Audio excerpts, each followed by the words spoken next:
Le portrait de celui qui a avoué son crime. Mumtaz Qadri, érigé ici en héros, dit avoir tué le gouverneur du Pendjab parce qu'il était en faveur d'une révision de la loi sur le blasphème. Une loi très controversée qui prévoit notamment la peine de mort en cas d'insulte du prophète Mahomet. À Karachi, 50 000 personnes ont manifesté pour le maintien de cette loi derrière des partis islamistes de plus en plus présents au Pakistan. 2 jours plus tôt, à Rawalpindi, dans la banlieue d'Islamabad, le père du tueur était acclamé par la foule. Nous tous, nous aimons notre prophète. Aujourd'hui, nous apportons des fleurs à la famille de Mumtaz Qadri, car nous voulons annoncer que Mumtaz Qadri n'est pas seul. Tout a commencé quand l'histoire de cette chrétienne, désormais célèbre, est parue dans la presse.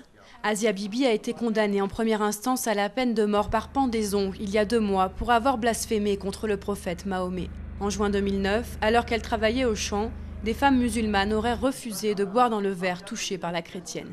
Les paysannes se seraient alors disputées. Lorsque la sentence est tombée, elle a reçu de nombreux soutiens. Salman Taseer, le gouverneur assassiné, lui avait rendu visite en prison au mois de novembre. Ce blasphème n'a pas eu lieu. Personne ne l'aide. C'est une pauvre femme chrétienne. Elle n'a pas d'avocat et n'a pas les moyens de se défendre.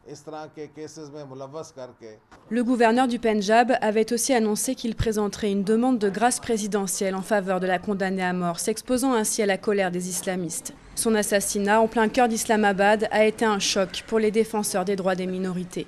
Face aux menaces, peu de personnalités politiques soutiennent ouvertement l'amendement de loi sur le blasphème. Nous avons perdu espoir. Ce radicalisme religieux est profondément ancré. Et pour une minorité religieuse, c'est très difficile. Parce que nous n'occupons pas de postes importants, nous n'appartenons pas aux classes riches. La députée libérale Sherry Rehman, qui avait présenté une proposition de loi en novembre pour mettre fin à la peine de mort en cas de blasphème, a reçu des menaces. Affaibli, le gouvernement préfère miser sur la stabilité politique. Il a réaffirmé que la loi ne serait pas modifiée.